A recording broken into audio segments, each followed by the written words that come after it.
आज हम लोग प्रकाश के ध्रुवण के इस चैप्टर में पोलराइड के बारे में समझते हैं। तो पोलराइड क्या है, पहले तो उसको समझते हैं। पोलराइड विवरणता पर आधारित एक ऐसी युक्ति है जिसके द्वारा समतल ध्रुवित प्रकाश उत्पन्न किया जाता है। यह समतल ध्रुवित प्रकाश उत्पन्न करने की व्यापारिक सस्ती विधि है।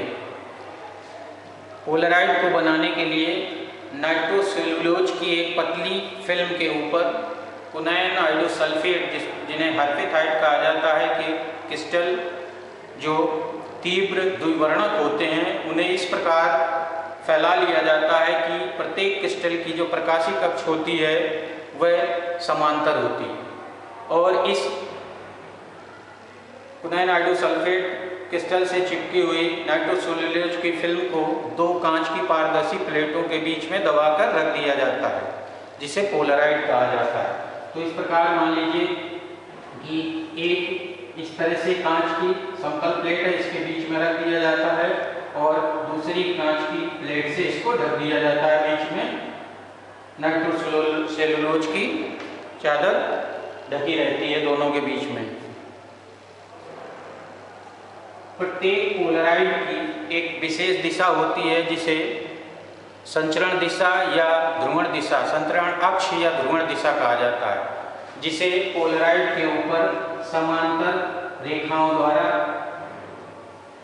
प्रदर्शित किया जाता है। तो ये पोलराइड की संचरण अक्ष है या इसी को पोलराइड की ध्रुवण दिशा कहते हैं।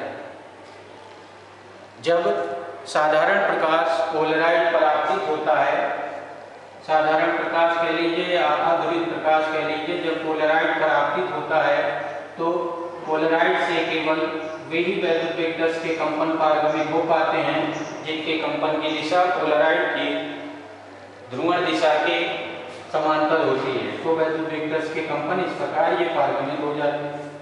इस प्रकार हमें समतल ध्रुवित प्रकाश प्राप्त हो जाता है। तो ये है पोलराइड के बारे में। अब समांतरित और क्रासित पोलराइड समझ लीजिए। अगर दो पोलराइड इस प्रकार से रखे गए हैं कि उनकी ध्रुवण दिशाएं एक दूसरे के समांतर हों तो इन्हें समांतरित पोलराइड कहा जाता है। और यदि दोनों पोलराइड की ध्रुवण दिशाएं एक दूसरे के लंबवत हैं तो उन्हें क्रासित पोलराइड कहा जाता है। तो ये समांतरित पोलराइड हो गए और इस तरह से हम लोग क्रासित पोलराइड बना सकते हैं। ये क्रासित पोलराइड हो गए।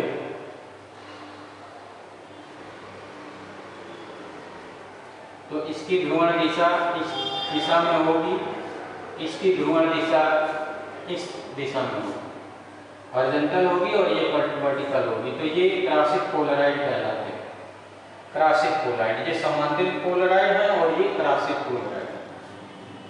क्रासित पोलराइड, ये क्रासित पोलराइड है और ये समांतर।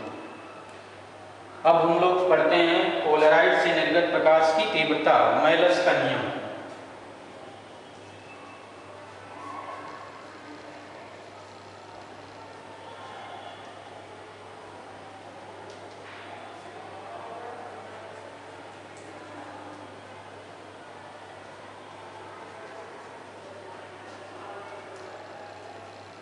इसी में हम लोग पढ़ते हैं मैलस का नियम।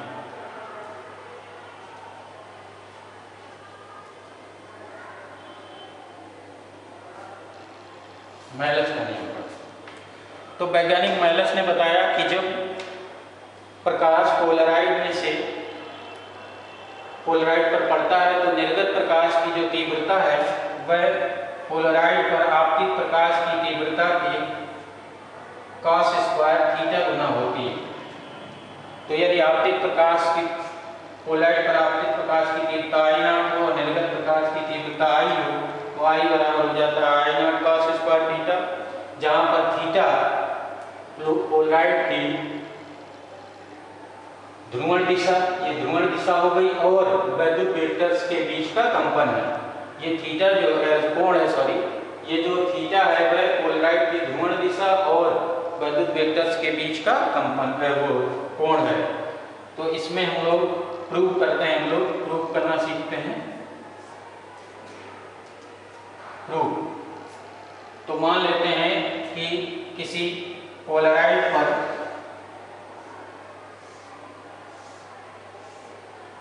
जो आपतित प्रकाश के वैद्युत वेक्टर्स के कंपन का आयाम A0 है। ये हो गई तरंग के संचरण की दिशा, प्रकाश के संचरण की दिशा, और ये हो गई उसकी ध्रुवण दिशा। यदि A0 और पोलराइड की ध्रुवण की दिशा के बीच का कोण थीटा हो तो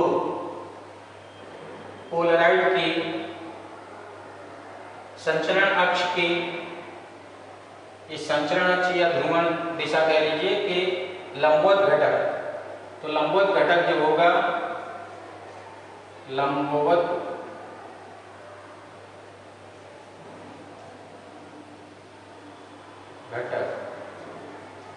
घटक हो जाएगा A0 साइन थीटा, और जो इसके ध्रुवण की दिशा में जो घटक होगा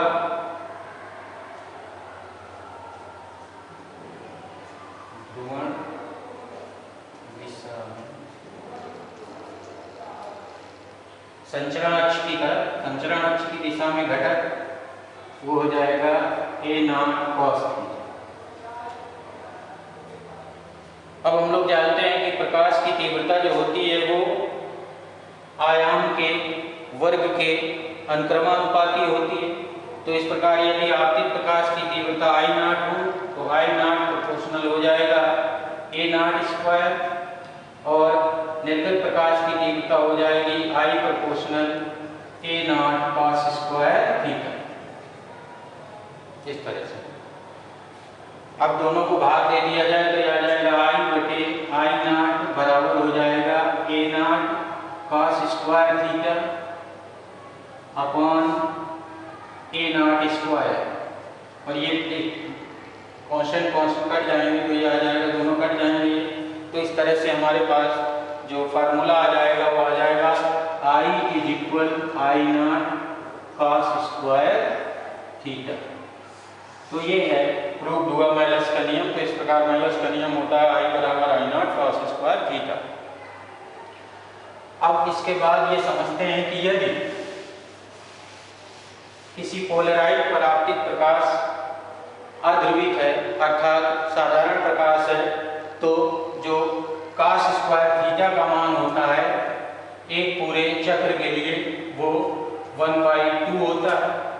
तो यदि किसी पोलराइड पर अध्रुवित प्रकाश या साधारण प्रकाश आपतित होता है तो निर्गत प्रकाश की जो तीव्रता होती है वह उस परावर्तित प्रकाश की तीव्रता की 1/2 होती है अर्थात आधी होती है।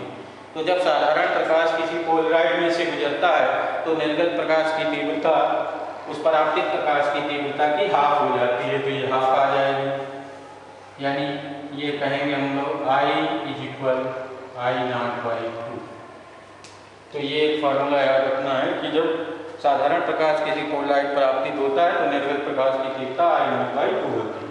क्रांतिस्थ अवस्था में cos थीटा का मान 90 डिग्री हो जाएगा तो I बराबर 0 हो जाएगा, अर्थात पहले पोलराइड से निर्गत प्रकाश की तीव्रता 0 हो जाएगी। अब हम लोग पोलराइड, इसमें एक होता है ध्रुवक और एक होता है विश्लेषक।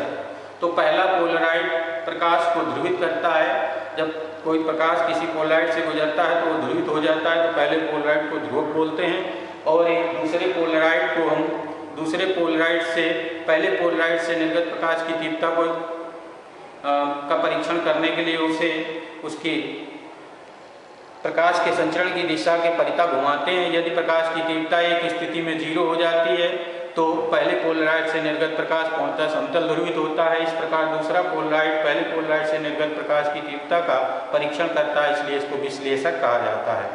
तो ये एक पोलराइड कहलाता है ध्रुवक जो ध्रुवण करता है प्रकाश का, और दूसरा कहलाता है विश्लेषक।